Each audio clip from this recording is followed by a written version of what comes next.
আসসালামু আলাইকুম। আমি Moupriya Mustafi, holy family red crescent medical college MBBS 5th year student.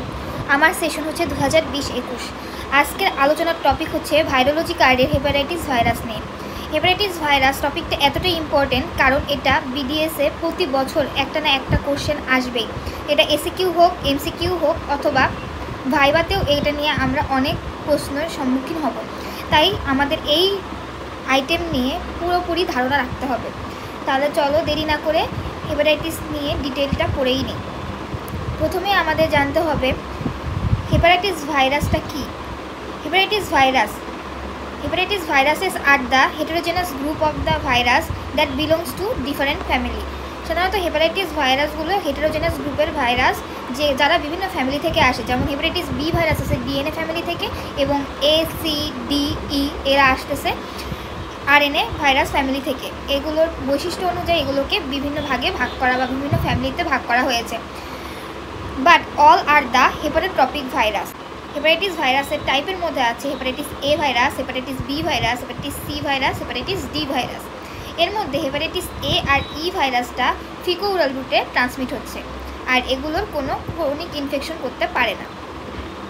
আর hepatitis B, C, D virus এগুলো parental route, sexual route এই দুইটার মাধ্যমে স্প্রেড করে, আর এগুলো ক্রনিক ইনফেকশন করতে পারে। And this chronic infection May ochre which leads to cirrhosis and carcinoma. এই chronic ইনফেকশনটা যদি পারসিস্ট করে লং টাইম, তাহলে পরবর্তীতে লিভারে সিরোসিস ডেভেলপ করতে পারে অথবা কার্সিনোমাও ডেভেলপ করতে পারে। এখন এই পাঁচটা যে হেপাটাইটিস ভাইরাস নিয়ে আমরা আলোচনা করলাম, এই পাঁচটার মধ্যে কী কী পার্থক্য আছে, এগুলো একে অপরকে কীভাবে আমরা ডিফারেন্সিয়েট করতে পারি সেটা একবার দেখে আসি। হেপাটাইটিস ভাইরাসের মধ্যে কীভাবে আমরা বুঝতে পারবো যে কোনটার মধ্যে কী কী বৈশিষ্ট্য আছে, একটা আরেকটা থেকে কীভাবে পার্থক্য করতে পারবো, এখানে কিছু প্রপার্টিসের মাধ্যমে আমরা সেটা জেনে আসি। যেমন হেপাটাইটিস A এর কমন নাম হচ্ছে ইনফেকশিয়াস হেপাটাইটিস, হেপাটাইটিস B এর কমন নাম সেরাম হেপাটাইটিস, হেপাটাইটিস C ভাইরাসের কমন নাম নন A non B or post transfusion hepatitis, hepatitis D ভাইরাসের কমন নাম হচ্ছে ডেল্টা এজেন্ট, এবং হেপাটাইটিস E ভাইরাসের কমন নাম হচ্ছে নন A non B enteric transmitted hepatitis. ফ্যামিলির মধ্যে হেপাটাইটিস A ভাইরাস আসে হচ্ছে পিকোরনা ভিরিডি অর পিকোরনা ভাইরাস থেকে, আর হেপাটাইটিস B ভাইরাস আসে হচ্ছে হেপাডনা ভিরিডি অথবা হেপাডনা ভাইরাস থেকে। হেপাটাইটিস C ভাইরাস আসে হচ্ছে ফ্লাভি ভিরিডি অথবা ফ্লাভি ভাইরাস থেকে। হেপাটাইটিস D ভাইরাস আসে হচ্ছে delta virus or deltaviridae থেকে, আর হেপাটাইটিস E ভাইরাস আসে হচ্ছে হিপি ভিরিডি অথবা হিপি ভাইরাস থেকে।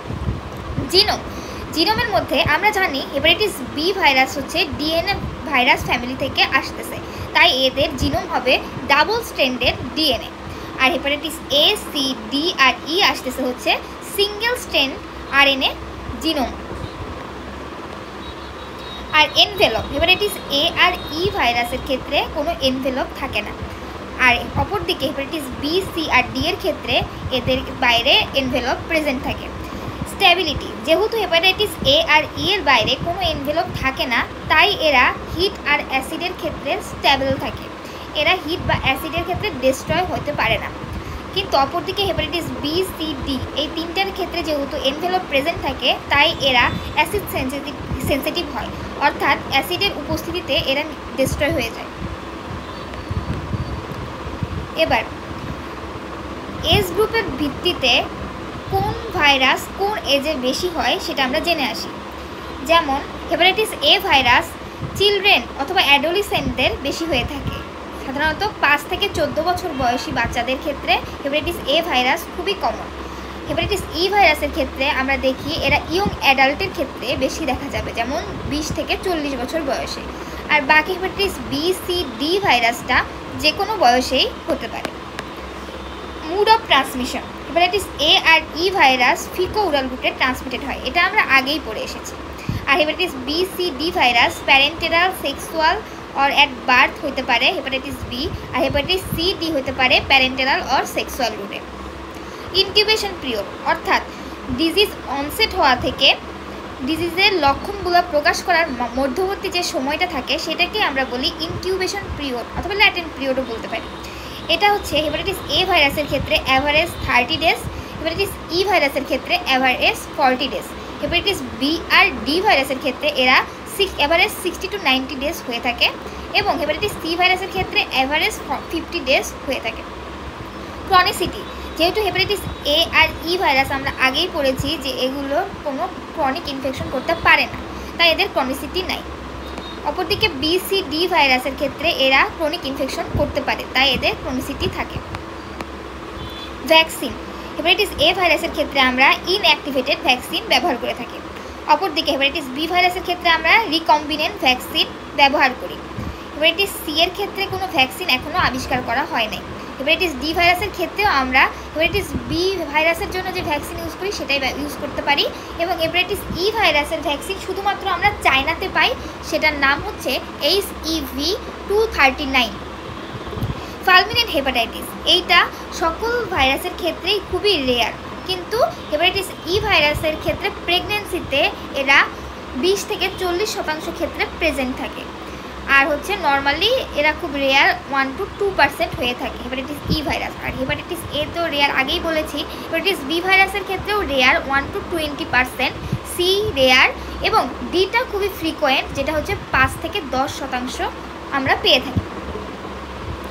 এখন আজকের আলোচনায় আমরা হেপাটাইটিস বি সি আর ডি নিয়ে ডিটেইলে আলোচনা করব, যাতে করে এই রিলেটেড কোনো কোশ্চেন যদি ভাই জিজ্ঞাসা করে অথবা এসএকিউতে আসে আমাদের কাছে যেন কোনো মিস না হয়, কারণ এখান থেকে প্রতি বছর একটা না একটা কোশ্চেন আসবেই আসবে। তাহলে চলো দেখে আসি হেপাটাইটিস বি ভাইরাস থেকে আমরা কি আলোচনা করব। হেপাটাইটিস বি ভাইরাসের মধ্যে ইম্পর্টেন্ট টপিক যেগুলো আমরা আজকে ডিসকাস করব তার মধ্যে আছে properties, structure, replication, mode of transmission, pathogenesis, complication, laboratory diagnosis, chronic carrier আর ট্রিটমেন্ট। কি প্রপার্টিস আছে? ইম্পর্টেন্ট প্রপার্টিসের মধ্যে আছে, আমরা আগেই বলেছি যে হেপাটাইটিস বি ভাইরাসটাই শুধুমাত্র ডিএনএ ভাইরাস ফ্যামিলি থেকে আসতেছে।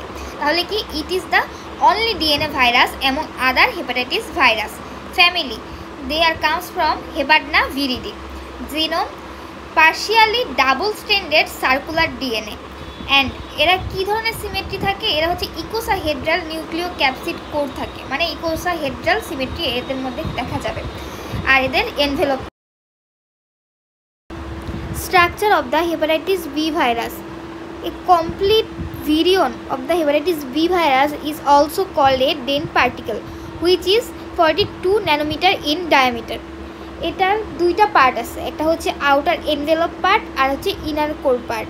ইনার কোরটা কন্টেইন করতেছে দুইটা ইম্পর্টেন্ট অ্যান্টিজেন, আর আউটার কোরটা বা হচ্ছে আউটার এনভেলপ কন্টেইন করতেছে একটি প্রোটিন যেটাকে আমরা সারফেস অ্যান্টিজেন বলে থাকি, HBsAg, which can detect in serum. সিরামে আমরা HBsAgটা পাবো। আর ইনার কোরে যে দুইটা ইম্পর্টেন্ট অ্যান্টিজেন আছে তার মধ্যে একটা হচ্ছে কোর অ্যান্টিজেন আর আরেকটা হচ্ছে ই অ্যান্টিজেন। কোর অ্যান্টিজেনটাকে আমরা HBcAg আর ই অ্যান্টিজেনকে আমরা HBeAg দিয়ে প্রকাশ করি।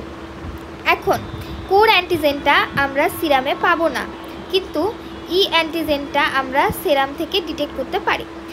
কোর অ্যান্টিজেনের কোনো সিক্রেটরি ফাংশন থাকে না, non secretory in nature, but E অ্যান্টিজেনটা সিক্রেটরি ইন নেচার আর it is a soluble antigen. তাহলে এখন আমরা একটা স্ট্রাকচারে চলে যাই। স্ট্রাকচারটাতে যদি আমরা ভালো করে খেয়াল করি, এই ডেন পার্টিকেলে যদি আমরা আউটওয়ার্ড টু ইনওয়ার্ড অথবা ইনওয়ার্ড টু আউটওয়ার্ডে যাই, প্রথমেই আমাদের আউটওয়ার্ডে থাকতেছে হচ্ছে একটা আউটার সারফেস। এই আউটার সারফেসটার বাইরে যে প্রোটিনটা থাকতেছে এইটাকে আমরা বলি সারফেস অ্যান্টিজেন বা HBsAg। আর এর ভিতরে যে কোডটা থাকতেছে এখানে দুইটা ইম্পর্টেন্ট অ্যান্টিজেন থাকে, একটা হচ্ছে হেপাটাইটিস কোর অ্যান্টিজেন আর হেপাটাইটিস ই অ্যান্টিজেন। এখন এই কোর অ্যান্টিজেনটাকে আমরা HBcAg দিয়ে এবং ই অ্যান্টিজেনকে HBeAg দিয়ে আমরা প্রকাশ করি। এখন এই কোর অ্যান্টিজেনের ভিতরে আবার জিনোম থাকে বা নিউক্লিক অ্যাসিড থাকে। এই জিনোমটা কি? এরা হচ্ছে ডাবল স্ট্র্যান্ডেড সার্কুলার ডিএনএ, আর এর মাঝখানে প্রেজেন্ট থাকতে পারে ডিএনএ পলিমারেজ এনজাইম। তাহলে চলো আমরা পরের পৃষ্ঠায় চলে যাই, পরের স্লাইডে। দেখো এখানে কি লিখেছে, Within the core, there is a partially double-stranded circular DNA and DNA polymerase enzyme. এই দেখো বাইরের দিকে থাকতেছে সারফেস অ্যান্টিজেন, তার ভিতরে থাকতেছে কোরে, ইনার কোরে দুইটা অ্যান্টিজেন, একটা হচ্ছে HBCAG আর HBEAG, আর তার ভিতরে থাকতেছে ডিএনএ পলিমারেজ এনজাইম, যার বাইরে ঘিরে থাকতেছে হচ্ছে পার্শিয়ালি ডাবল স্ট্যান্ডার্ড ডিএনএ। তাহলে কি বলছে দেখো, DNA polymerase enzyme has reverse transcriptase activity similar to retrovirus. আমরা কি জানি রেট্রোভাইরাসের ক্ষেত্রে হচ্ছে রিভার্স ট্রান্সক্রিপ্টেজ এনজাইম থাকে, যেটা ডিএনএ ভাইরাসকে আরএনএ ভাইরাসে কনভার্ট করতে পারে বা ডিএনএটাকে আরএনএতে কনভার্ট করে। কিন্তু নর্মালি ট্রান্সক্রিপ্টেজ এনজাইমের কাজ হচ্ছে আরএনএকে ডিএনএতে কনভার্ট করা, কিন্তু যেহেতু এখানে উল্টো ডিএনএ থেকে আরএনএ ফর্ম করছে, তাই এটাকে বলা হচ্ছে রিভার্স ট্রান্সক্রিপ্টেজ অ্যাক্টিভিটি অথবা রিভার্স ট্রান্সক্রিপ্টেজ এনজাইমের জন্য এই অ্যাক্টিভিটিটা আমরা পেয়ে থাকি। তাহলে আর একবার একটু আমরা যদি ছবিটাতে ফোকাস করি তাহলে দেখতে পাবো বাইরের দিকে থাকতেছে আউটার লেয়ার বা আউটার এনভেলপ, যেখানে থাকে এক ধরনের প্রোটিন যেটাকে আমরা বলতেছি HBsAg বা সারফেস অ্যান্টিজেন, আর হচ্ছে ইনার কোরের মধ্যে থাকতেছে দুই ধরনের অ্যান্টিজেন, একটা হচ্ছে কোর অ্যান্টিজেন আর একটা হচ্ছে কি ই অ্যান্টিজেন, যেটা HBCAg আর একটা হচ্ছে HBEAg দিয়ে আমরা প্রকাশ করি। তার ভিতরে কোরের ভিতরে থাকতেছে partially double stranded circular DNA. আমরা কি জানি ডিএনএ সাধারণত কি ডাবল স্ট্যান্ডার্ড হয়, তাই না? এরকম ডাবল স্ট্যান্ডার্ড হয়, কিন্তু এটার ক্ষেত্রে কিভাবে থাকবে সার্কুলার প্যাটার্নে আমরা ডিএনএটাকে পাচ্ছি। সার্কুলারলি ডাবল স্ট্যান্ডার্ড ডিএনএ থাকবে, যার সেন্টারে আবার ডিএনএ পলিমারেজ এনজাইমও প্রেজেন্ট থাকবে। তারপরে স্লাইডে চলে যাই। Electron microscopy of the serum of hepatitis B virus infected patient reveals 3 morphological form. এই হেপাটাইটিস বি ভাইরাস ইনফেক্টেড পেশেন্টের মধ্যে 3 ধরনের মরফোলজিক্যাল ফর্মে আমরা পাইতে পারি। একটা হচ্ছে ফিলামেন্টাস পার্টিকেল আর একটা হচ্ছে স্ফেরিক্যাল পার্টিকেল। ফিলামেন্টাস যে পার্টিকেল থাকে সেটা কি টিউবুলার এনভেলপ পার্টিকেল। এটা দেখো টিউবের মতো দেখতে, তাই না? এই জন্য একে বলা হচ্ছে টিউবুলার এনভেলপ পার্টিকেল। এই টিউবের বাইরে আবার হচ্ছে এনভেলপ থাকে, এই জন্য বলতেছে টিউবুলার এনভেলপ পার্টিকেল। আর একটা কি স্ফেরিক্যাল শেপে থাকতে পারে, এটাকে বলতেছে স্ফেরিক্যাল পার্টিকেল। এটা হচ্ছে কি এই স্ফেরিক্যাল শেপের হচ্ছে এনভেলপও থাকবে, এনভেলপ পার্টিকেল। আর কি কি আছে, আর একটা আছে হচ্ছে ডেন পার্টিকেল, যেটা তো আমরা আগেই বলছি, যেটা হচ্ছে কমপ্লিট হেপাটাইটিস বি ভাইরাসটা। এটা সেন্ট্রালি আমরা জানি যে ডাবল স্ট্যান্ডার্ড সার্কুলার ডিএনএ পাবো, তার বাইরে থাকতেছে হচ্ছে প্রোটিন লেয়ার বা ক্যাপসোমিয়ার, তার বাইরে থাকতেছে হচ্ছে স্পাইক আর বা হচ্ছে এনভেলপের থেকে যে প্রজেকশনগুলো বের হয় সেটাকে বলতেছি স্পাইক। যেহেতু এটা একটা কমপ্লিট ভাইরাস পার্টিকেল, তাই এটা সেন্ট্রালি জিনোম মানে ডিএনএ, তার বাইরে প্রোটিন কোড বা ক্যাপসোমিয়ার, তার বাইরে হচ্ছে এনভেলপ থাকে যেটা হচ্ছে সারফেস অ্যান্টিজেন দিয়ে ফর্ম করে হেপাটাইটিস BsAg, আর তার বাইরে হচ্ছে এক্সটার্নালি যে প্রজেকশনগুলো দেখা যায় সেটাকে বলতেছে স্পাইক প্রোটিন। তাহলে এটা 3টা মরফোলজিক্যাল ফর্মে পাবো, একটা হচ্ছে ডেন পার্টিকেল, একটা হচ্ছে ফিলামেন্টাস পার্টিকেল আর একটা হচ্ছে কি স্ফেরিক্যাল পার্টিকেল। পরের স্লাইডে চলে যাই।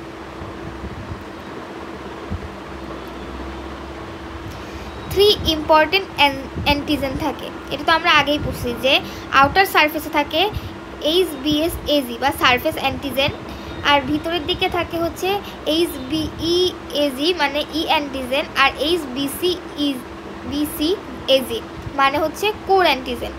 এখন এই যে HBsAg আর HBEAg এই দুইটা কি আমরা সিরামে ডিটেক্ট করতে পারি, কিন্তু যে কোর অ্যান্টিজেনটা থাকে সেইটা আমরা পেশেন্টের সিরামে পাবো না। আবার HBsAg মানে সারফেস অ্যান্টিজেনটা যদি আমরা পজিটিভ পাই তাহলে এটা ইন্ডিকেট করবে অ্যাকিউট ইনফেকশন, আর HBEAg যদি পজিটিভ পাই মানে ই অ্যান্টিজেনটা যদি প্রেজেন্ট পাই সেরামে, তাহলে এটা ইন্ডিকেট করবে ভাইরাস ইজ রেপ্লিকেটিং মানে ভাইরাসটা বডিতে রেপ্লিকেশন স্টার্ট করে দিছে। Agent there are 3 agents antibody developed in patient serum. এই যে আমাদের বডিতে ভাইরাসের জন্য যে 3টা অ্যান্টিজেন আছে, এই 3টা অ্যান্টিজেনের এগেনস্টে পেশেন্টের সেরামে অ্যান্টিবডি ফর্ম করে, যেমন হচ্ছে anti-HBs মানে নিউট্রিলাইজিং অ্যান্টিবডি বা সারফেস অ্যান্টিজেনের এগেনস্টে অ্যান্টিবডি ফর্ম হচ্ছে, যেটাকে আমরা anti-HBs বলতেছি, যেটা কি নিউট্রিলাইজিং অ্যান্টিবডি। এছাড়া আছে হচ্ছে anti-HBc, আর একটা আছে হচ্ছে anti-HBe। এইগুলো সব কিছু পেশেন্টের সেরামে প্রেজেন্ট থাকবে। শুধুমাত্র একটা জিনিসই আমরা পেশেন্টের সেরামে পাই না, সেটা হচ্ছে কোর অ্যান্টিজেনটা, যেটা HBCAG।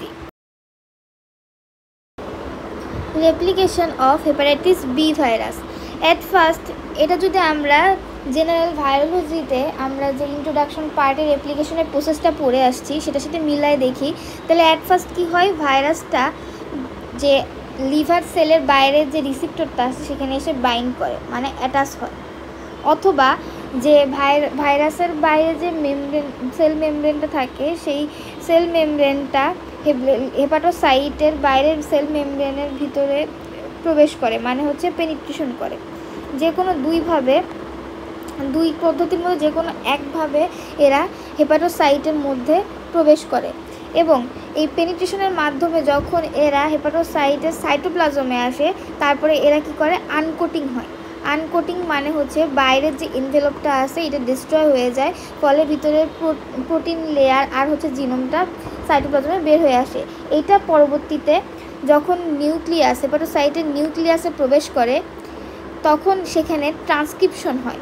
ট্রান্সক্রিপশনের মাধ্যমে যে ভাইরাল ডিএনএটা থাকে সেই ভাইরাল ডিএনএ থেকে এমআরএনএতে কনভার্ট হয়। নিউক্লিয়াসে যে এমআরএনএটা ফর্ম করলো সেটা সেলের হেপাটোসাইটের সাইটোপ্লাজমে এসে রিভার্স ট্রান্সক্রিপ্টেজ এনজাইমের মাধ্যমে, যেমন একদিকে প্রোজেনি ডিএনএ জিনোম ফর্ম করতেছে, অপরদিকে এমআরএনএটা সাইটোপ্লাজমের মধ্যে ট্রান্সলেশনের মাধ্যমে ক্যাপসিড প্রোটিন বা প্রোটিন ফর্ম করতেছে। পরবর্তীতে এই প্রোজেনি ডিএনএ এবং এই ক্যাপসিড প্রোটিন একত্রিত হয়ে একাধিক প্রোজেনি ভাইরাস ফর্ম করতেছে। এইভাবে কন্টিনিউয়াস রেপ্লিকেশনটা হতে আসে। পরবর্তীতে স্লাইডে চলে যাই। What are the mode of the transmission. এটা সাধারণত দুইভাবে ট্রান্সমিট হয়, একটা হচ্ছে ভেন্ট্রাল রুট আর একটা হচ্ছে হরিজেন্টাল ট্রান্সমিশন, মানে ভেন্ট্রাল ট্রান্সমিশন হতে পারে অথবা হরিজেন্টাল ট্রান্সমিশন হতে পারে। এখানে ডিউরিং ডেলিভারির সময় এরা কী হয়, ম্যাক্সিমাম ট্রান্সমিশন হচ্ছে। যেমন প্যারেন্টেরাল রুট মানে ব্লাড রিলেটেড, এটা হচ্ছে ট্রান্সমিশন হচ্ছে, যেমন via blood to the blood product, transfusion, needle stick injury, এগুলোর মাধ্যমে সাধারণত ইনফেকশনটা স্প্রেড করে। Also occurs by inoculation during surgical on dental procedure and in drug addicts person who are intravenous taken drug. During delivery এটা maximum হয়ে থাকে। এছাড়াও হচ্ছে এরা প্যারেন্টাল রুট, যেমন হচ্ছে ভায়া ব্লাড অথবা ব্লাড প্রোডাক্ট ট্রান্সফিউশনের মাধ্যমে হয়ে থাকে, অথবা নিডল স্টিক ইনজুরির মাধ্যমে এরা হতে পারে। এছাড়াও inoculation process during surgery on the dental procedure, দাঁতের যে কোনো সার্জারির প্রথমে যে ইনোকুলেশন করা হয় সেই ক্ষেত্রে এইরকম স্প্রেড করতে পারে। ইন ড্রাগ অ্যাডিক্ট পারসন, যারা হচ্ছে ড্রাগ অ্যাডিক্টেড থাকে তারা ইন্ট্রাভেনাসলি যখন একজন থেকে আর একজন ড্রাগটা নেয় তখন হচ্ছে এই ভাইরাসটা ব্লাডের মাধ্যমে আবার স্প্রেড করতে পারে। এছাড়াও কি এরা সেক্সুয়াল রুটে অথবা semen vaginal fluid contain hepatitis B virus, এরা হচ্ছে সেক্সুয়াল রুটে ট্রান্সমিট হতে পারে, অথবা সিমেন ভ্যাজাইনাল ফ্লুইডগুলো এই ভাইরাসটাকে কী করে, কন্টেইন করতে পারে। Health care personnel can be infected after percutaneous exposure needle stick injury to the hepatitis B virus infected blood, যার রিস্ক থাকে হচ্ছে কি 30%। মানে যারা হেলথ কেয়ার পার্সোনেল থাকে, মানে যেমন নার্সেস অথবা যারা হচ্ছে বিভিন্ন ডায়াগনস্টিক পারপাসে হচ্ছে ব্লাড কালেক্ট করে, তাদের ক্ষেত্রে হচ্ছে পারকিউটেনিয়াস এক্সপোজার হতে পারে। কীভাবে, নিডল স্টিক ইনজুরির মাধ্যমে। সেই ক্ষেত্রে hepatitis B virus infected blood risk থাকে হচ্ছে 30%-এর মতো। কারা হচ্ছে হাই রিস্ক গ্রুপ, কাদের এই হেপাটাইটিস বি ভাইরাসটা খুব বেশি হতে পারে?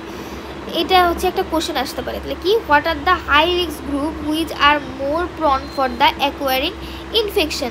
এর মধ্যে কারা থাকে, প্রথমে বলছি সার্জনরা থাকে, এরা কি ম্যাক্সিমাম রিস্কের মধ্যে থাকে। এছাড়া প্যারামেডিক্যাল ওয়ার্কার্স থাকে, সেক্স ওয়ার্কার্স থাকে, recipient of the blood transfusion and organ transplantation and কি ড্রাগ অ্যাডিক্টস। এবার জেনে আসি এর প্যাথোজেনেসিসটা কীরকম হয়ে থাকে। Pathogenesis, hepatitis B virus itself does not cause a cytotoxic effect. Hepatitis B virus নিজে কখনো সাইটোটক্সিক ইফেক্ট প্রডিউস করতে পারে না। Hepatocytes are damage due to immune attack by cytotoxic cell. সাধারণত হেপাটোসাইটের সেলগুলো যে ড্যামেজ হয় এগুলো সাধারণত ইমিউন অ্যাটাকের মাধ্যমে হয়ে থাকে বাই সাইটোটক্সিক টি সেলের মাধ্যমে। The cytotoxic T cell continue to damage the infected hepatocyte. Cytotoxic T সেলগুলো সাধারণত ড্যামেজড হেপাটোসাইটকে অ্যাটাক করে এবং ডিস্ট্রয় করে। As a result large number of the hepatocyte are damage which causes acute hepatitis. সাধারণত large number hepatitis যখন damage হয়ে যায় তখন এটার কারণে অ্যাকিউট হেপাটাইটিস ডেভেলপ করে। Due to cell mediated immunity বা CMI response, most of the cases 90 to 95% virus is cleared from the body and recovery occurs. এই সেল মেডিয়েটেড ইমিউন রেসপন্সের জন্য মোস্ট অফ দ্য কেসেসে ভাইরাসগুলো কমপ্লিটলি বডি থেকে clear হয়ে যায় আর হচ্ছে কমপ্লিট রিকভারি হয়ে থাকে। Some infected adult person 5 to 10% with hepatitis B virus become chronic carrier. এই যে ইনফেক্টেড অ্যাডাল্ট পারসন থাকে তার মধ্যে 5 থেকে 10% পেশেন্টগুলো হেপাটাইটিস বি ভাইরাস থেকে ক্রনিক ক্যারিয়ার হিসেবে পরবর্তীতে ক্রনিক ইনফেকশন করে থাকে। এই hepatitis B virus become chronic carrier due to poor cell mediated immune response. সাধারণত যে সকল পেশেন্টের ক্ষেত্রে poor cell mediated immune response থাকে তাদের ক্ষেত্রে এরা ক্রনিক হেপাটাইটিস ডেভেলপ করতে পারে। In contrast, 90% hepatitis B virus infected newborns become chronic carrier. 90% hepatitis B virus infected নতুন বাচ্চাদের ক্ষেত্রে এরা কি হয়, এরা সাধারণত ক্রনিক ক্যারিয়ার হয়ে থাকে। কমপ্লিকেশনস, এটা অনেক ইম্পর্টেন্ট। কী কী কমপ্লিকেশনস সাধারণত ডেভেলপ করে? 15% of chronic carrier patient develop chronic active hepatitis. Chronic active hepatitis can be lead to liver cirrhosis, hepatic failure and death, and hepatocellular carcinoma and extra hepatic complication. এখন তো প্রথমে তো আমরা বললাম যে লিভারে কী কী কমপ্লিকেশন হতে পারে। যদি বলে হেপাটিক কমপ্লিকেশনগুলো বলো তাহলে বলবো লিভার সিরোসিস, হেপাটিক ফেইলিওর বা লিভার ফেইলিওর, অথবা ডেথ হতে পারে, অথবা হেপাটোসেলুলার কার্সিনোমা হতে পারে। এখন লিভার ছাড়া আর কী কী কমপ্লিকেশন দেখা দিতে পারে? অ্যাকিউট ইনফেকশনের ক্ষেত্রে arthralgia, arthritis, urticaria may develop and chronic কেসের ক্ষেত্রে glomerulonephritis, cryoglobulinemia, vasculitis may be develop as a result of the immune complex. What are the laboratory diagnosis? Laboratory ডায়াগনোসিসের মধ্যে দুইটা আছে, একটা হচ্ছে সেরোলজিক্যাল মার্কার আর একটা হচ্ছে liver function test. Liver function টেস্টের মধ্যে সাধারণত আমরা সেরাম বিলিরুবিন আর অ্যালানিন ট্রান্সঅ্যামিনেজটা দেখে থাকি, দুইটাই ইনক্রিজ থাকবে। সেরাম বিলিরুবিনও ইনক্রিজড হবে এবং অ্যালানিন ট্রান্সঅ্যামিনেজও ইনক্রিজড হবে। আর সেরোলজিক্যাল মার্কারের মধ্যে আছে surface hepatitis B surface antigen, hepatitis B এর ক্ষেত্রে থাকতেছে হচ্ছে HBeAg বা হচ্ছে E antigen, surface antigen, E antigen, anti-HBs অর্থাৎ সারফেস অ্যান্টিজেনের এগেনস্টে যে অ্যান্টিবডি বা নিউট্রিলাইজিং অ্যান্টিবডিটা থাকে সেইটা, anti-HBe ই অ্যান্টিজেনের এগেনস্টে যে অ্যান্টিবডি ডেভেলপ হয় সেইটা, anti-HBc কোর অ্যান্টিজেনের এগেনস্টে যে অ্যান্টিবডি ফর্ম করে সেইটা, আর হচ্ছে HBV DNA মানে হেপাটাইটিস বি ভাইরাস ডিএনএ। এই 6টা সেরোলজিক্যাল মার্কার থাকে। এখন দেখে নেই এই সেরোলজিক্যাল মার্কারগুলো কি ইন্ডিকেট করে। তার আগে আমরা একটা ছবি দেখে আসি ল্যাবরেটরি ডায়াগনোসিস। একটা ছবির মধ্যেই আমরা পুরো ধারণা পেয়ে যাব। যেমন দেখো, serological findings in patient with acute hepatitis B virus. আমরা দেখি এটাকে 4টা ভাগে ভাগ করছে। মানে মেইনলি তিনটা ভাগে। একটা হচ্ছে ইনকিউবেশন পিরিয়ড, মানে onset of the disease and the প্রকাশ পাওয়া, যে ডিজিজটা আছে সেটা প্রকাশ পাওয়া, এর মধ্যবর্তী যে সময়টা সেটা হচ্ছে ইনকিউবেশন পিরিয়ড। তখন আমরা কি পাবো? তখন আমরা সেরামের মধ্যে সারফেস অ্যান্টিজেনটা প্রেজেন্ট পাবো, মানে HBsAg পজিটিভ পাবো। প্রোড্রোমাল অ্যাকিউট ডিজিজ, প্রোড্রোম অ্যাকিউট ডিজিজের ক্ষেত্রে আমরা কি পাবো? সারফেস অ্যান্টিজেনটাও তো পাবোই, তার সাথে হচ্ছে কোর অ্যান্টিবডিটা পাবো, মানে anti-HBc পাবো। এবার কি কনভালিসেন্স, এর আবার দুইটা পার্ট আছে, একটা হচ্ছে আর্লি পার্ট আর একটা হচ্ছে late part.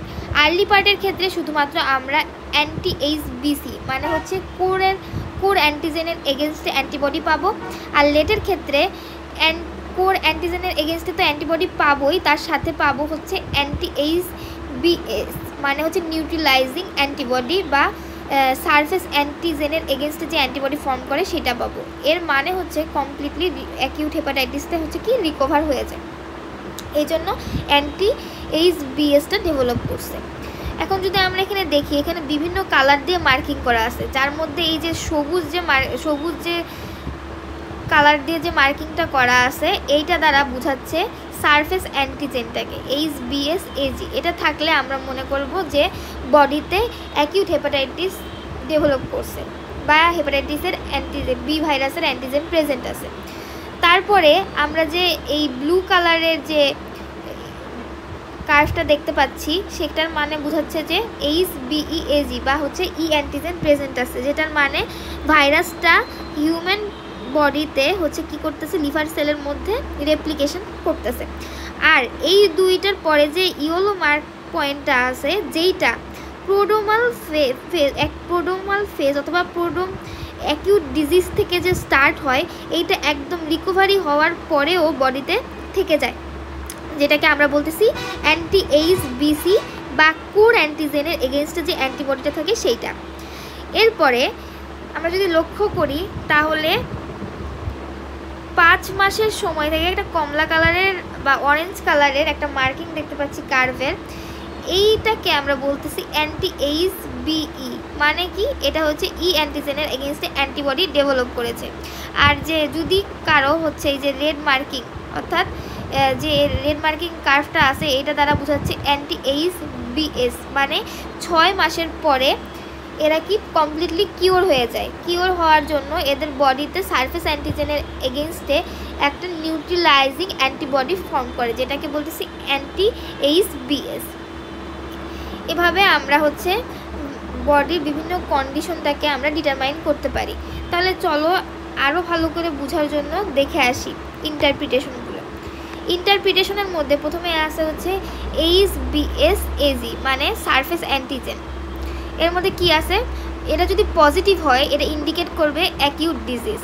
R if HBsAg positive for 6 month, যদি এরা 6 মাসের মতো পারসিস্ট করে বা পজিটিভ হয় বা লঙ্গার হয় 6 মাসের থেকে বেশি দিন এরা পারসিস্ট করে, তাহলে এরা ইন্ডিকেট করে কি ক্রনিক ক্যারিয়ার হিসেবে এরা ইন্ডিকেট করে।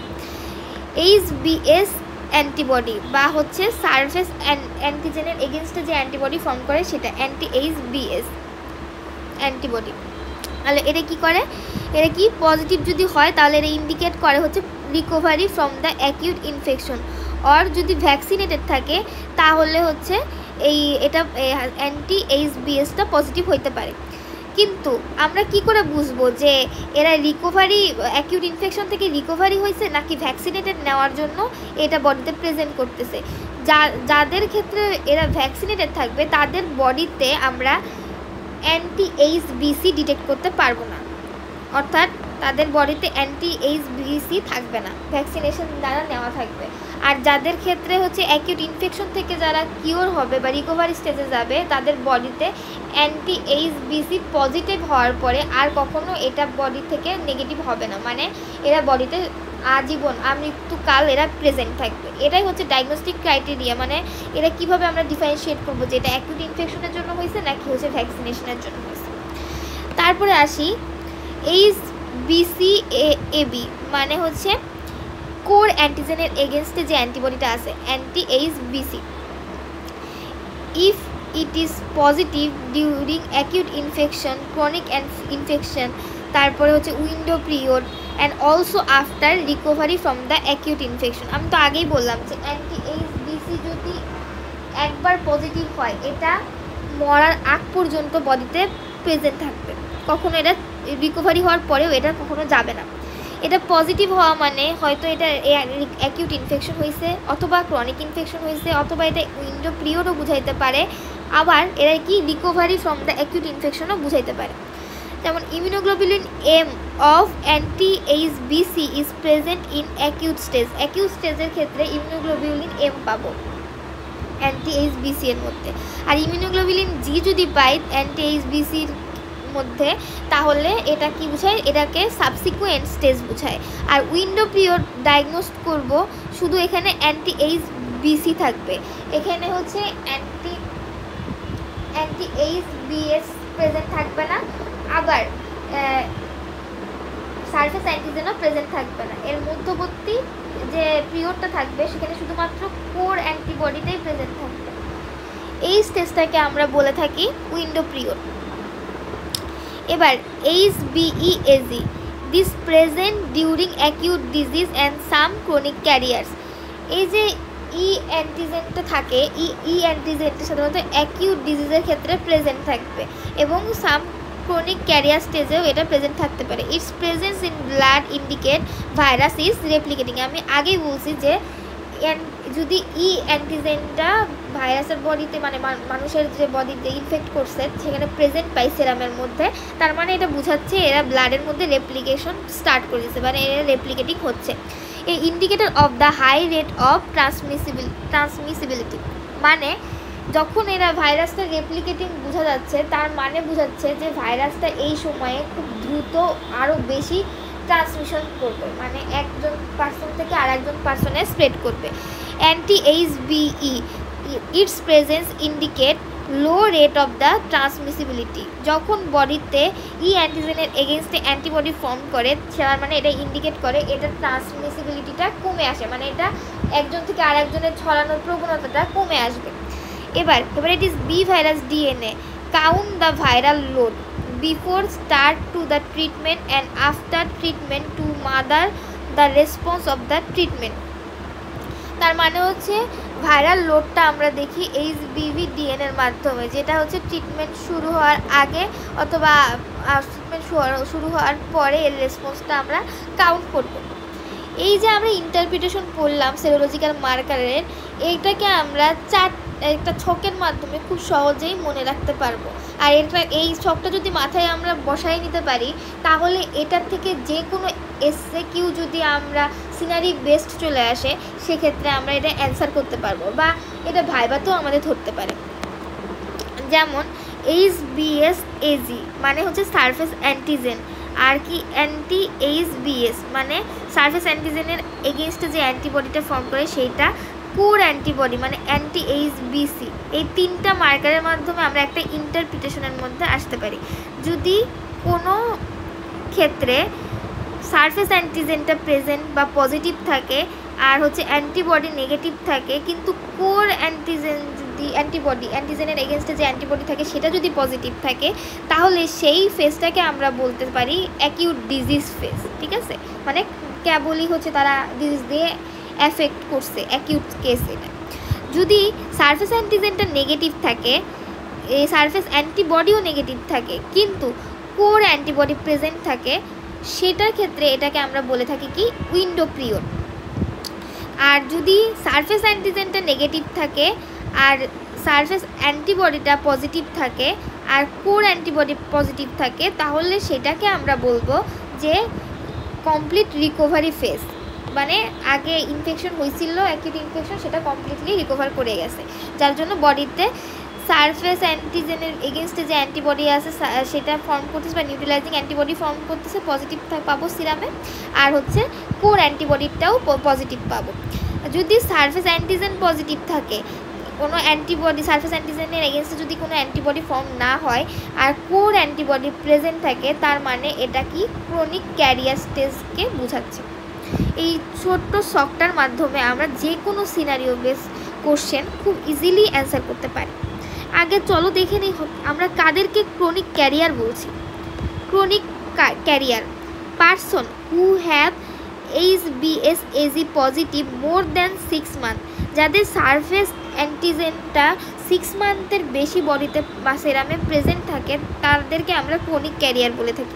Chronic carrier with HBeAg positive মানে ক্রনিক ক্যারিয়ার কিন্তু তাদের অ্যান্টিজেনটাও পজিটিভ, যেটা ইন্ডিকেট করবে virus is replicating and need treatment. মানে ভাইরাসগুলো রেপ্লিকেটিং কন্ডিশনে আছে, এদের রেপ্লিকেশন হচ্ছে, ট্রান্সমিসিবিলিটি বেশি আছে এবং এদের ট্রিটমেন্ট করা দ্রুত শুরু করা দরকার। Chronic carrier with HBeAg negative মানে ক্রনিক ক্যারিয়ার কিন্তু এদের যে অ্যান্টিজেনটা থাকে সেটা আবার নেগেটিভ থাকে, তার মানে বোঝায় ভাইরাসের কোনো রেপ্লিকেশন হচ্ছে না, virus is not replicating. Chronic carrier with HBeAg negative মানে ক্রনিক ক্যারিয়ার কিন্তু অ্যান্টিজেন নেগেটিভ কিন্তু but hepatitis B virus DNA more than 10⁵ copies per millilitre indicate virus is replicating. মানে ক্রনিক ক্যারিয়ার কিন্তু অ্যান্টিজেনটা নেগেটিভ আছে কিন্তু আবার HBV মানে হেপাটাইটিস বি ভাইরাস ডিএনএ 10⁵ কপিসের বেশি বডিতে প্রেজেন্ট আছে, তার মানেও কিন্তু ভাইরাস কিন্তু রেপ্লিকেটিং কন্ডিশনে আছে। তাহলে ট্রিটমেন্টের জন্য কি কি ইন্ডিকেশন আছে ক্রনিক ক্যারিয়ারের ক্ষেত্রে? যদি HBeAg পজিটিভ পেশেন্ট হয় মানে অ্যান্টিজেন প্রেজেন্ট ইন দ্য সেরাম, তাহলে আমরা তাকে ক্রনিক ক্যারিয়ার মনে করে ট্রিটমেন্ট স্টার্ট করে দিব। তারপরে কি HBeAg যদি নেগেটিভ হয় মানে সারফেসে যদি অ্যান্টিজেনটা নেগেটিভ পায় কিন্তু HBV DNA more than 20,000 international unit per ml আর alanine transaminase more than 2 times than normal, তাহলে সেক্ষেত্রে আমরা ক্রনিক ক্যারিয়ার হিসেবে ট্রিটমেন্ট স্টার্ট করে দিব। এবং HBV DNA more than 2000 international unit per ml and ALT more than normal plus moderate degree of liver fibrosis, এর ক্ষেত্রেও আমরা কি ট্রিটমেন্ট স্টার্ট করে দিব ক্রনিক ক্যারিয়ার হিসেবে। Follow up test for chronic carrier patient, কী কী ফলো আপ টেস্টে দেখব? এখানে হচ্ছে আমরা অ্যান্টিজেনটা দেখব টু স্টার্ট ট্রিটমেন্ট আর HBV ডিএনএটা দেখব to see the viral load and কি লিভার এনজাইম, ভাইরাল লোড আর হচ্ছে কি লিভার এনজাইমটা দেখব। ট্রিটমেন্ট অ্যান্টিভাইরাল এজেন্ট দিব ট্রিটমেন্টে।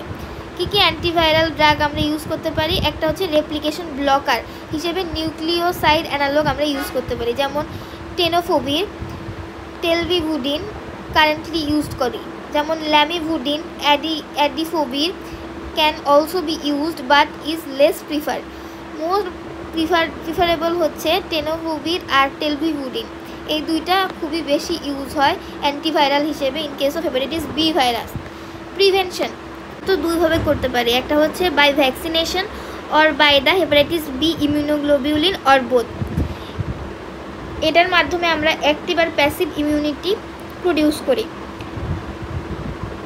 ভ্যাকসিনেশনের ক্ষেত্রে আমরা রিকম্বিনেন্ট সাব ইউনিট ভ্যাকসিনটা ইউজ করি, যেটা কন্টেইন করতেছে সাধারণত purified surface antigen which is produced in yeast sell.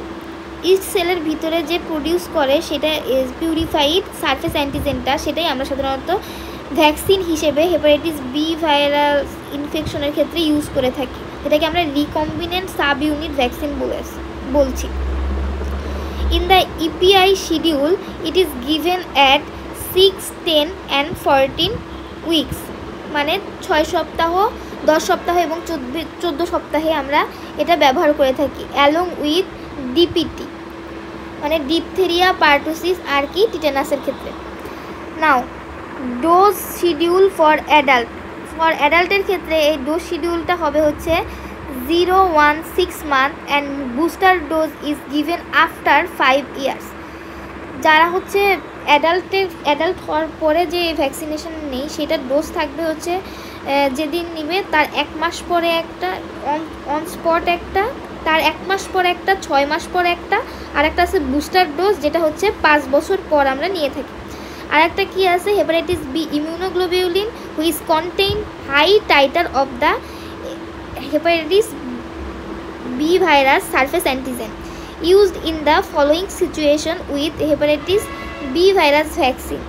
যদি neonatal born to the hepatitis B virus infected mother হয়ে থাকে, মানে যদি কোনো বাচ্চা জন্মগ্রহণ করে যার মা হেপাটাইটিস বি ভাইরাস দিয়ে আক্রান্ত, সেই ক্ষেত্রে আমরা হেপাটাইটিস বি ইমিউনোগ্লোবিউলিন দিয়ে থাকি ইমিডিয়েটলি আফটার বার্থ। জন্ম নেওয়ার সাথে সাথে আমরা হেপাটাইটিস বি ইমিউনোগ্লোবিউলিন দিই, যার followed by first dose of the vaccination, আর একই সাথে ভ্যাকসিনের ফার্স্ট ডোজটাও দিয়ে নিই। Then being given within 12 hours of birth, যেটা আমরা 12 ঘন্টার মধ্যেই দিয়ে থাকি। তাহলে হেপাটাইটিস বি ইমিউনোগ্লোবিউলিন সাধারণত আমাদের ইমিডিয়েট যে প্রোটেকশন দেয় সেটা তৈরি করে, আফটার বার্থেই হচ্ছে এটা দিব, এবং তার সাথে সাথে হচ্ছে কি first dose of the vaccine within 12 hours of বার্থের মধ্যে আমরা ফার্স্ট ডোজ অফ দ্য ভ্যাকসিনও আমরা দিয়ে নিব। এটা হচ্ছে আমাদের হেপাটাইটিস বি ভাইরাস প্রিভেনশন। এবার আরেকটা ইম্পর্টেন্ট কোশ্চেন, আমরা তো বলছি যে হচ্ছে যারা হেলথ কেয়ার পার্সোনেল থাকে তাদের ক্ষেত্রে এই যে নিডল স্টিক মানে প্রিক ইনজুরি এগুলো হয়ে থাকে। এই ইনজুরি যদি হয়েই যায় তাহলে আমরা মানে কি মেজার্স নিব যার জন্য আমাদের প্রোটেকশন মানে বডি প্রোটেক্টেড থাকবে হেপাটাইটিস বি ভাইরাসের এগেনস্টে। পোস্ট এক্সপোজার প্রোফাইল্যাক্সিস, যেটাকে আমরা বলি পিইপি বা post exposure prophylaxis after an accidental needle stick injury by hepatitis B virus infected person, মানে একটা hepatitis B virus infected person থেকে ব্লাড নেওয়ার সময় যদি ভুলক্রমে সেই নিডলটা একটা সুস্থ মানুষের বডিতে প্রিক হয়ে যায়, সেক্ষেত্রে কী কী মেজার আমরা নিতে পারি বা পদক্ষেপ নেব। If a person is unvaccinated, যদি পারসনটা আনভ্যাকসিনেটেড থাকে তাহলে ইমিডিয়েটলি হেপাটাইটিস বি ইমিউনোগ্লোবিউলিন দিব, তার সাথে একই সাথে হচ্ছে ভ্যাকসিনটাও দিয়ে দিব। এবং previously vaccinated but antibody response unknown, যদি আমরা প্রিভিয়াসলি ভ্যাকসিনেটেড থাকি কিন্তু অ্যান্টিবডি রেসপন্সটা আমরা জানি না, বডিতে কী পরিমাণ অ্যান্টিবডি রেসপন্স আছে, সেক্ষেত্রে আমরা কি করব, টেস্ট করব অ্যান্টি-HBs, মানে if adequate more than 100 milli international unit per ml then no need post exposure prophylaxis. আর if inadequate, that means less than 100 milli international unit per ml, then given both hepatitis B immunoglobulin and vaccine. Now hepatitis D virus. Hepatitis D virus, it is a defective virus. It can't replicate by itself because it does not have the genes from envelope protein. It uses the surface antigen of the hepatitis B virus as its envelope protein during replication. তার মানে এটাকে defective virus বলা হয় কেন? কারণ এরা নিজেরা নিজেদেরকে রেপ্লিকেট করতে পারে না। এরা নিজেদের রেপ্লিকেশনের জন্য হেপাটাইটিস বি ভাইরাসের উপর নির্ভর করে।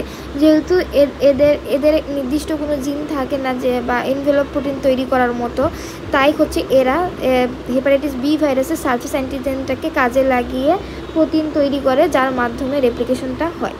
Hepatitis D virus infection only occurs in hepatitis B virus infected individual. Hepatitis D virus infection শুধুমাত্র তাদেরই হয় যাদের already hepatitis B virus infection হচ্ছে বা হয়েছে আগে। নাও hepatitis D virus may be co-infection or super infection. hepatitis D ভাইরাসকে তাহলে কি বলা হচ্ছে? কো-ইনফেকশনও বলা যায় অথবা সুপার ইনফেকশন বলা হয়। What is co-infection and what is super infection? Co-infection means infected with both hepatitis D virus and B virus at the same time. Co-infection মানে হেপাটাইটিস বি ভাইরাস আর ডি ভাইরাস একই সময়ে কোনো একটা পেশেন্টকে যদি in fact করে তখন সেটাকে আমরা কো-ইনফেকশন বলি। আর super infection that means chronic carrier hepatitis B virus super infected with hepatitis D virus, মানে কোনো একটা হেপাটাইটিস বি ভাইরাসে ক্রনিক ইনফেক্টেড যদি পার্সন থাকে যার পরবর্তীতে কিছুদিন পর হেপাটাইটিস ডি ভাইরাস দ্বারা আক্রান্ত হয়, তখন সেটাকে আমরা বলবো super infection. Super infection is much more severe than co-infection because the incidence of the fulminant hepatitis, chronic hepatitis and liver failure is significantly higher. Super ইনফেকশনটা কো ইনফেকশন থেকে খারাপ কেন হয়? কারণ এটা ফালমিনেন্ট হেপাটাইটিস, ক্রনিক হেপাটাইটিস আর লিভার ফেইলিওরটা বেশি করে থাকে কো ইনফেকশন থেকে। What are the mode of transmission and pathogenesis? এরা সেম হেপাটাইটিস বি ভাইরাসের সাথে একদম সেম টু সেমভাবে রেপ্লিকেশন করতেছে বা প্যাথোজেনেসিস করতেছে, আর এদেরও mode of transmission parenteral route অথবা sexual route. What are the laboratory diagnosis? Laboratory ডায়াগনোসিসের মধ্যে কি কো ইনফেকশনের ক্ষেত্রে কীভাবে ডায়াগনোসিস করবো আর সুপার ইনফেকশনের ক্ষেত্রে কীভাবে ডায়াগনোসিস করবো? In case of co infection hepatitis B virus surface antigen and immunoglobulin M of anti hepatitis B core antibody এগুলো প্রেজেন্ট থাকবে, আর immunoglobulin M antibody to delta antigen are positive.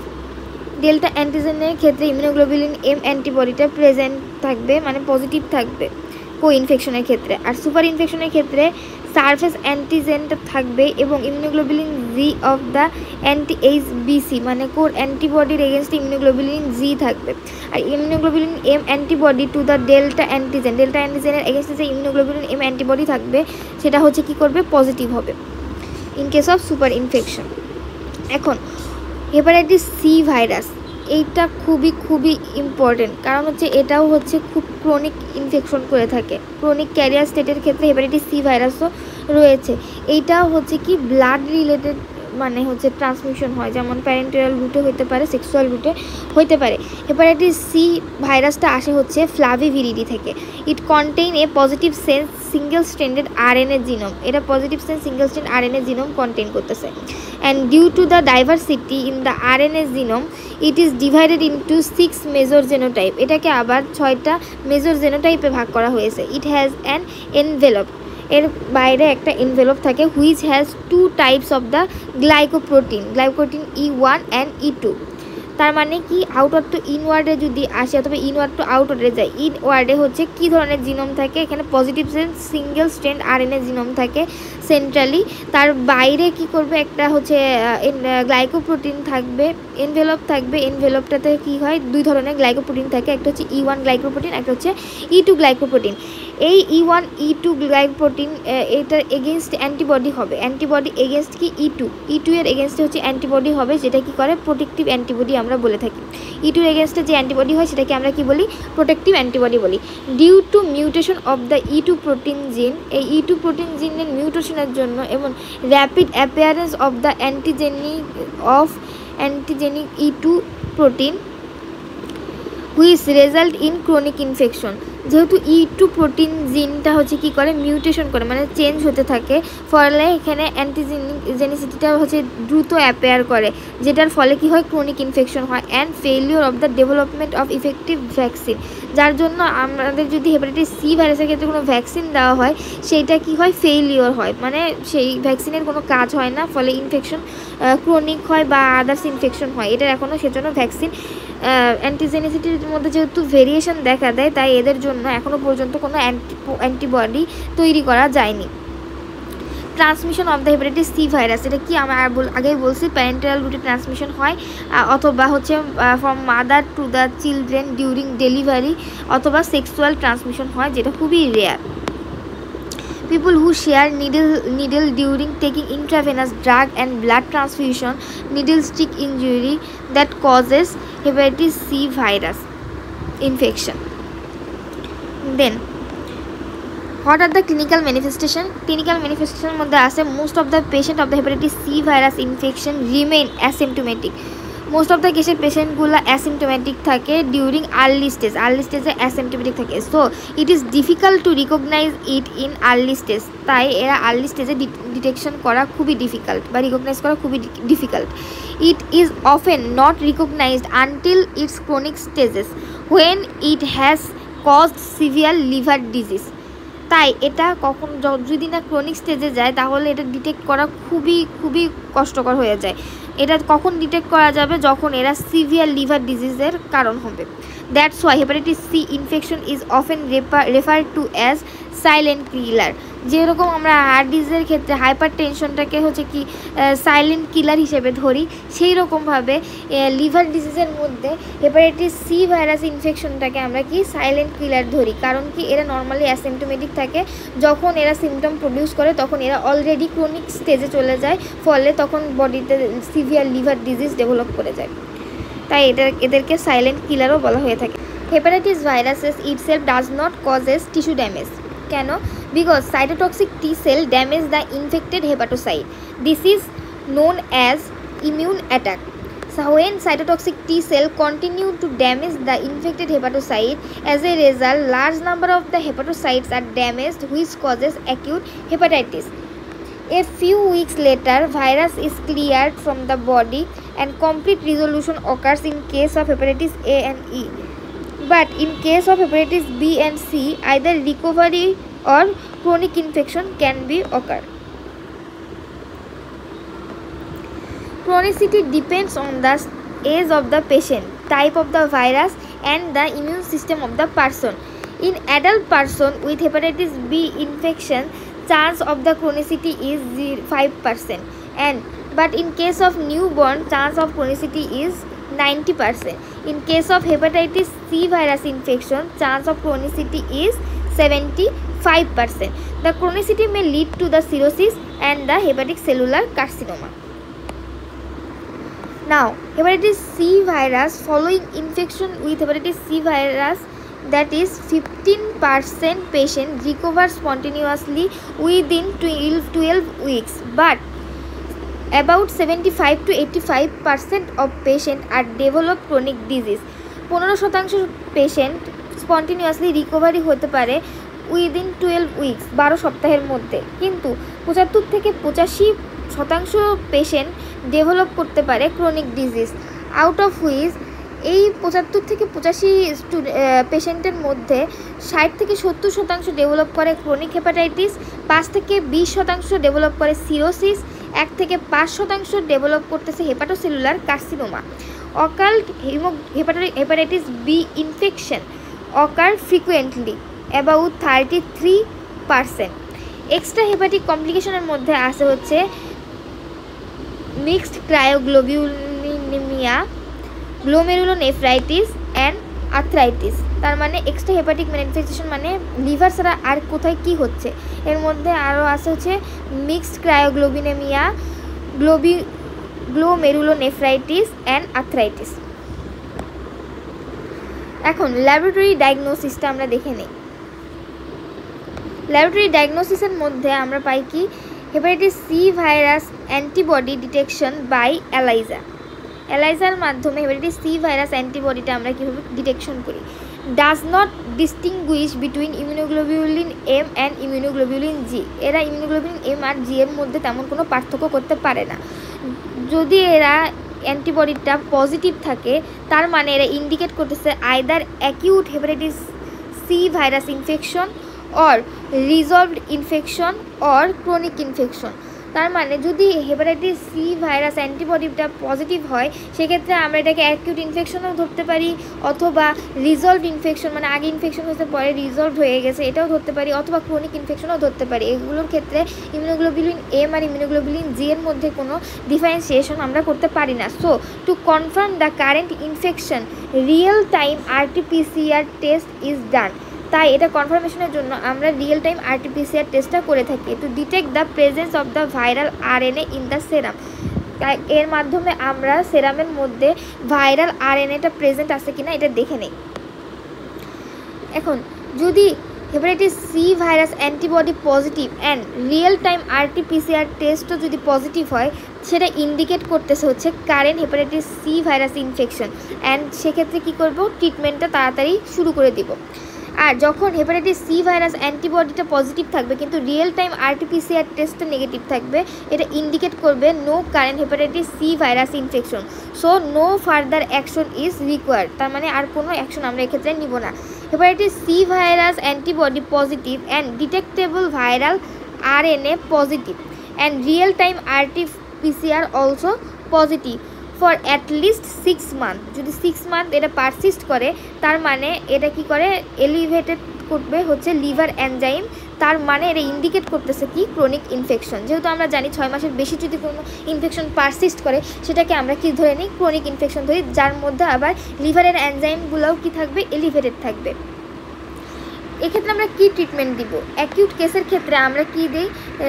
প্রথমে সাধারণত আমরা তো লেডিপাসিভির দিব, লেডিপাসিভির আর কি সোফোসবুভির। আমাদের কিছু ট্রিটমেন্ট গোল থাকে। এই ট্রিটমেন্ট গোলের মধ্যে কি থাকে? To prevent the development of the complication such as cirrhosis and হচ্ছে লিভার ক্যান্সার। আমাদের গোল থাকে ট্রিটমেন্টের ক্ষেত্রে যে আমরা কমপ্লিকেশনটাকে প্রিভেন্ট করব, যেমন হচ্ছে সিরোসিস আর লিভার ক্যান্সারটা হতে দিব না। To make sure that hepatitis C virus RNA in the blood is undetected if less than 15 international unit per ml at the end of the treatment. Now, hepatitis C virus treatment regimen. Combination of the different directly acting antiviral agent with or without ribavirin. 3 classes of directly acting antiviral drugs are RNA polymerase inhibitor, NS5A inhibitors and protease inhibitor. এখন RNA polymerase ইনহিবিটরের মধ্যে আছে সোফোসবুভির, ড্যাসাবুভির, আর NS5A ইনহিবিটরের মধ্যে আছে লেডিপাসভির, ব্যাকলাটাসভির and ভেলপাটাসভির, and protease ইনহিবিটরের মধ্যে আছে প্যারিটাপ্রিভির, সিমেপ্রিভির। এখন hepatitis C ভাইরাসের ক্ষেত্রে choice of drug and duration of the treatment either 12 or 24 weeks depends on the genotype. Sofosbuvir plus declatasvir for the genotype 1 and 3 আমরা ইউজ করে থাকি, আর সোফোসবুভির ভেলপাটাসভির কম্বিনেশন আর অ্যাক্টিভ এগেনস্ট অল জেনোটাইপ। যে কোনো জেনোটাইপের ক্ষেত্রে সাধারণত আমরা সোফোসবুভির আর ভেলপাটাসভির ইউজ করে থাকি, কিন্তু যদি জেনোটাইপ 1 and 3 হয় সেটার ক্ষেত্রে আমরা সোফোসবুভির প্লাস ডেক্লাটাসভির ইউজ করে থাকি। আজকের লেকচারটা এই পর্যন্তই। লেকচারটা একটু বড় হলেও অনেক ইম্পর্ট্যান্ট। এখানে আমরা অ্যান্টিভাইরাল ড্রাগটা অতটা দরকার নেই, কিন্তু এটার replication, properties, laboratory diagnosis, prevention process, তারপর পোস্ট এক্সপোজার প্রোফাইল্যাক্সিস, এই সব জিনিসগুলো আমাদের অনেক বেশি করে জানতে হবে।